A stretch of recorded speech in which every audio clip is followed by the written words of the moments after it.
Next hallmark will be the evasion of apoptosis. So the tumor cells has to escape from the immune cells so that they don't die. So as such also they'll have to become immortal. That is when they are not going to be dying, right? So this is going to be happening by the two hallmarks, which is evasion of apoptosis and the limitless replicative potential. So under evasion of apoptosis, the first one will be p53 loss of function. So p53 is the main gene which is going to be mutated in human cancers.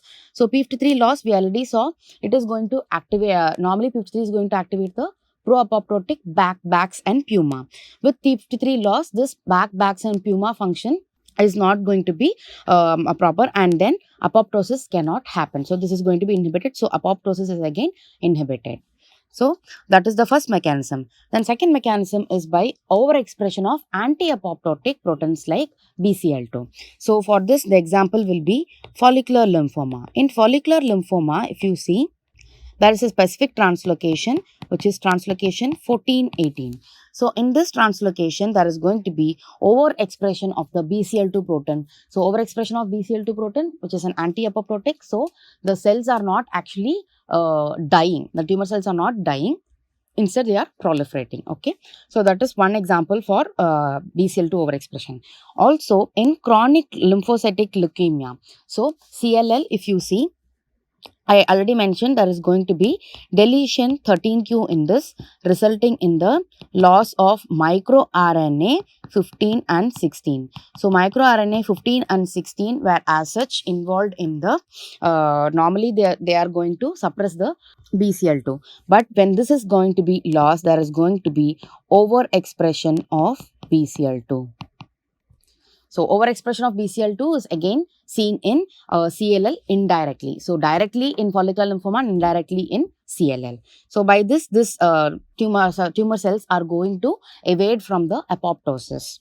So the next hallmark will be the limitless replicative potential. So as the name suggests, the cells, tumor cells are going to undergo replication without control. There is no limit to it. That is, it is going to attain a state of immortality with the help of an enzyme called as telomerase. So telomerase is called as the immortality enzyme, right? So immortality gene or immortality enzyme, we already saw this in cellular aging. So normally somatic cells are not going to have telomerase activity. So only in germ cells and stem cells you are going to have some kind of telomerase activity. But tumor cells are going to acquire this property, and then there is going to be reactivation of the telomerase in this tumor cells. So reactivation of telomerase, so what will happen? This telomerase enzyme is going to prevent the shortening of the telomeres. So telomeres are present at the ends of the chromosomes. So with each cell division, it is going to be lost.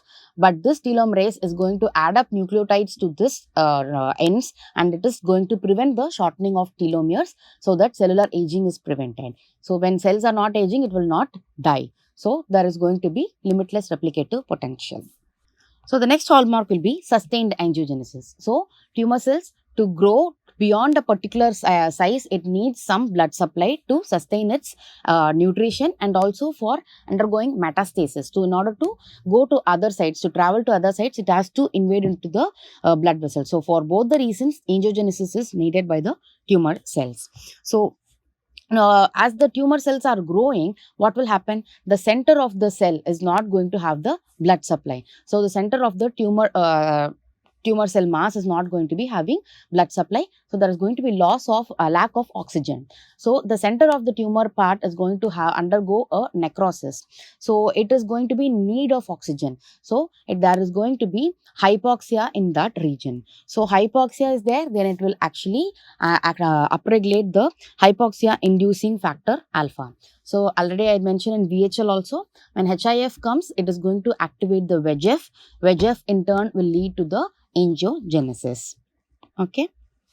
So normally there is going to be a balance between the angiogenic factors and angiogenic inhibitors. So the angiogenic factors are going to be VEGF and fibroblast growth factors, while the angiogenic inhibitors are going to be thrombospondin and then angiostatin. So this balance is going to be lost. So angiogenic inhibitors are going to be suppressed, and angiogenic activators are going to be upregulated in tumors, so leading to angiogenesis.